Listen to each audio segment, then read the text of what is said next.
Dear ladies and gentlemen, now in the second part, I want to give you a short overview about the mobility solutions which are in place. And to provide you a bit of orientation regarding the mobility solutions, I want to club different solutions into three categories, which you can see here. The assumption is that the core problem of mobility solutions is to bring down the number of individualized motorized traveling, especially in cities. And in order to cope with this problem, the first part of solutions you can name avoid solutions, which means try to avoid the need for commuting by your individual car.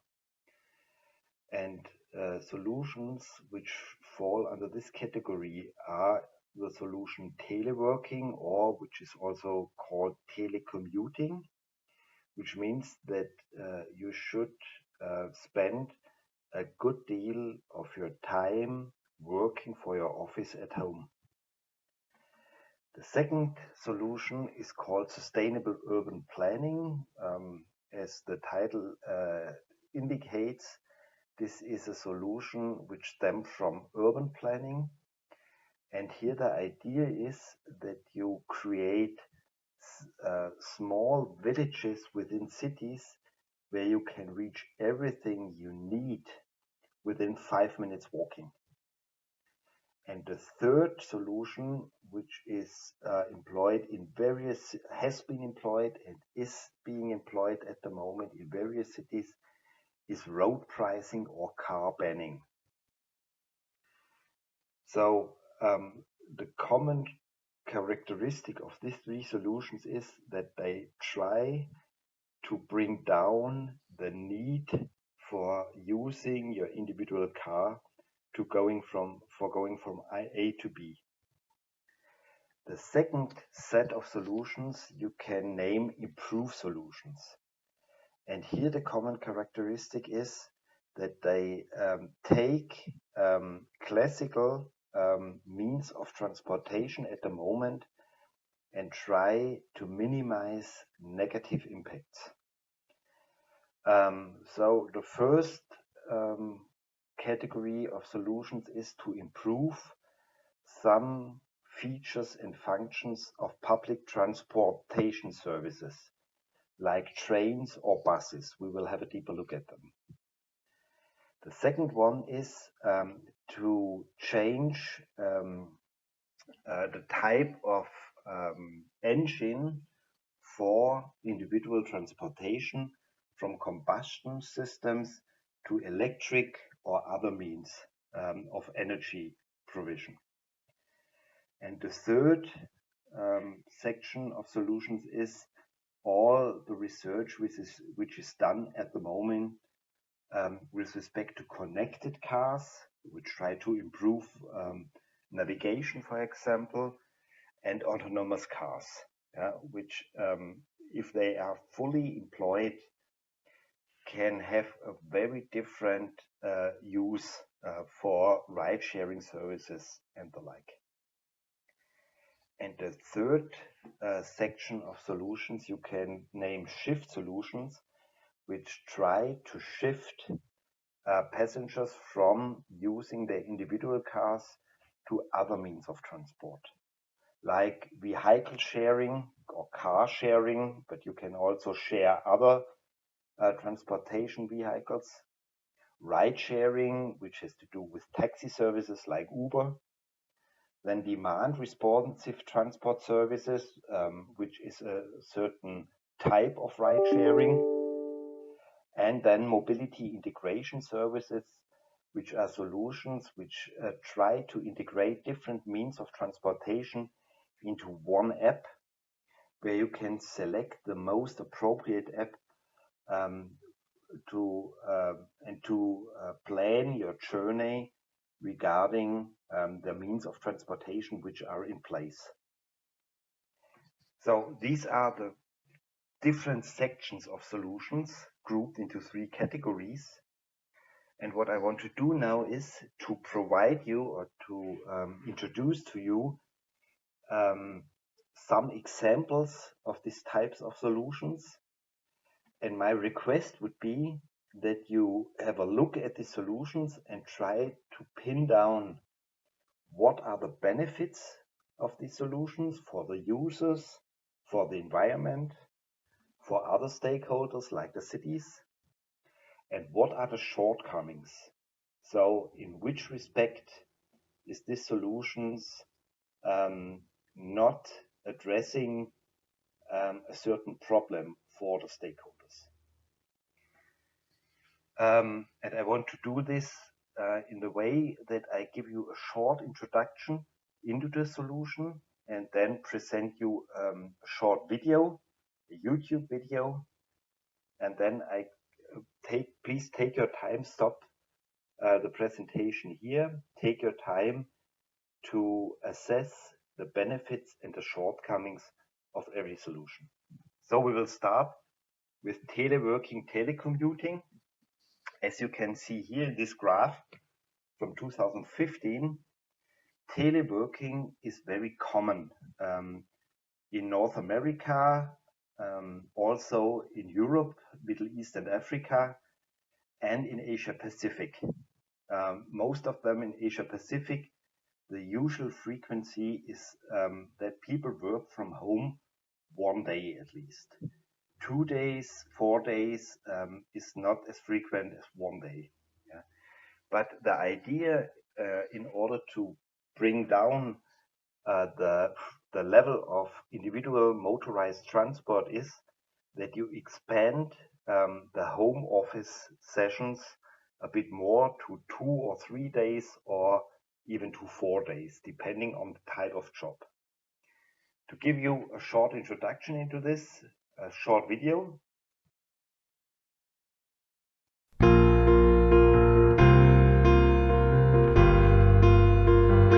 Hi, my name's Rose Clements and I'm the Human Resources Director for Microsoft Australia. Microsoft has spent a lot of time being very deliberate about our culture and our work environment. If we can magnetise great talent and keep that talent doing things that they love to do, that's really, at the end of the day, what my job's about.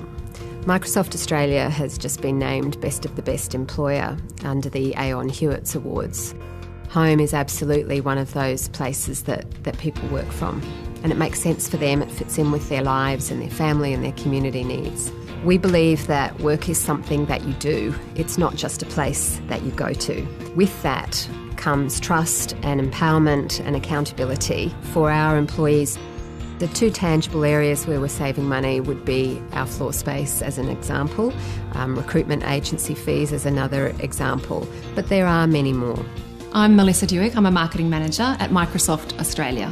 For me, the ability to work flexibly and have those days where I can work from home is just fantastic, because not only does it mean I'm not in the car for 3 hours that day, but I also have found that my productivity is much greater. A typical week for me involves 3 days at the office and 2 days from my home office. I get huge lifestyle benefits from being able to work from home. Just my work-life balance is in check, which I think in today's world is something that not a lot of people can say. You are actually just as engaged in the work of the team. And so I get a lot of people real-time communicating with me. I can actually dial in right from my computer and people can actually see me present in that meeting on the webcam, and they can also, of course, hear me speak. I have a home office that's a dedicated space, and so I can shut the door on the day. Being able to work flexibly with Microsoft is a huge reason why I love the company. And to be able to do that is one of the reasons I love to work there. You need a different style of manager in an organisation that has trust and empowerment and accountability as the cornerstones. When it comes to workplace health and safety, our approach is to educate and help our people understand how to look after themselves.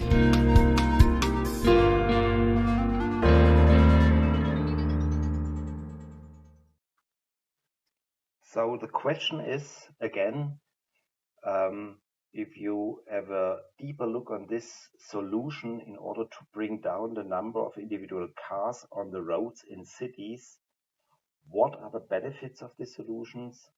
What are the shortcomings? Please think about it. The next avoid solution is sustainable urban planning. And there is a concept in place which has been realized in California in the US, which is called 5-minute living. And the idea is of this SOMO village that you can reach everything you usually need within a distance of 5 minutes walking. So there are office spaces for working, there are groceries, restaurants, special services like laundry services, sports facilities, opportunities for gardening, shops and theaters in a radius of 5 minutes walking. Just to give you a short impression of this solution, also a short video.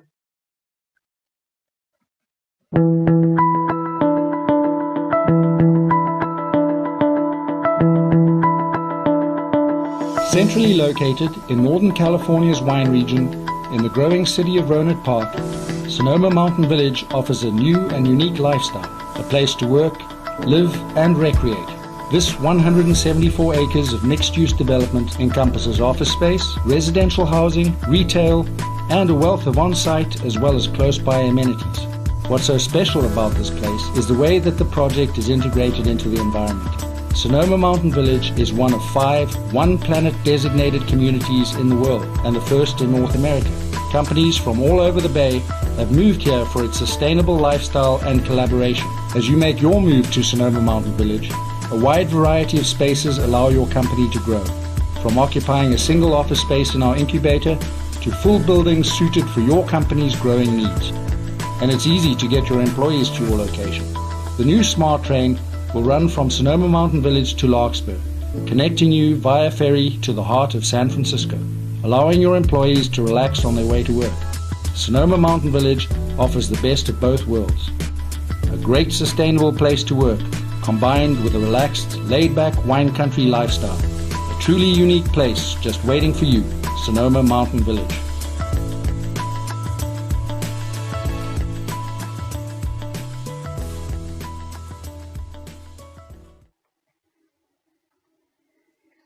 So the idea here is, as you could see, to club together to the really origins of human living, club together everything you need in a sort of village.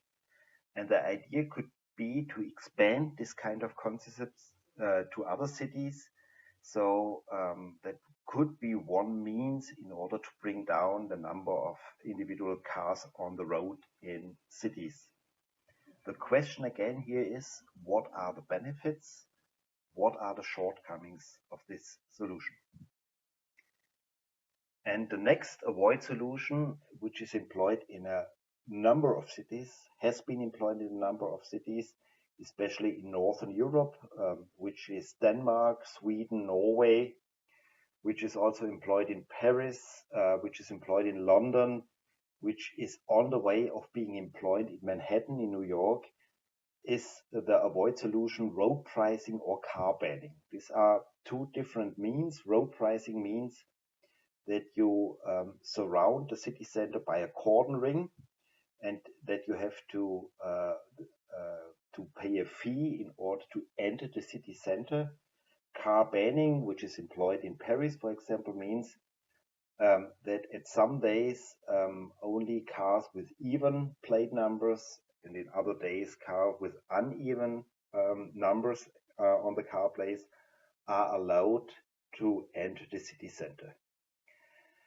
As you can see here in this graph, for the example of Stockholm, so they employed a congestion charge in Stockholm in 2006 in a pilot phase. And you could see here that the number of vehicles, which have been approximately 500,000 a day, have been brought down at least to 350,000 vehicles in the pilot phase.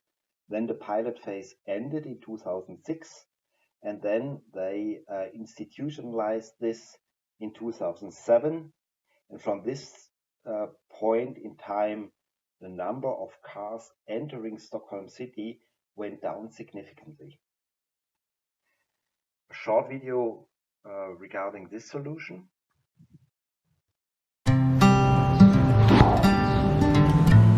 All vehicles registered in Sweden or abroad must pay congestion taxes and bridge tolls in Sweden.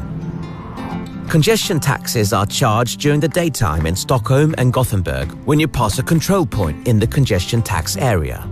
The charge is between 11 and 35 Swedish krona each time you drive past a control point in Stockholm, and between 9 and 22 krona in Gothenburg, depending on the time of day. The congestion tax is not charged in the evenings, at night, on Saturdays and Sundays, or on public holidays, or the day before a public holiday. There is no charge during the month of July either. Bridge tolls are charged in Motala and Sundsvall 24 hours a day, every day of the year. In Motala, the toll is 11 krona for heavy goods vehicles and 5 krona for cars, light goods vehicles, and buses and coaches. In Sundsvall, the toll is 20 krona for heavy goods vehicles and 9 krona for cars, light goods vehicles, and buses. Payments are charged automatically when you drive past a control point, and you will be sent a payment slip in the post. The payment slip is sent to the registered owner of the vehicle. Read more at transportstyrelsen.se/en. So the question is, if you put up a kind of congestion pricing or road pricing in general, or even a car banning, how you should configure it, and what the effects then are if you employ it. And there are different experiences with that, which is an interesting measure in order to bring down the number of individualized motorized traffic. But the core point of it is the political implementation of it, because people usually aren't happy if you do that. So how can you do that? The question here is, again, what are the benefits, what are the shortcomings of solutions like road pricing or car banning for bringing down the number of individual cars on the roads, especially in cities?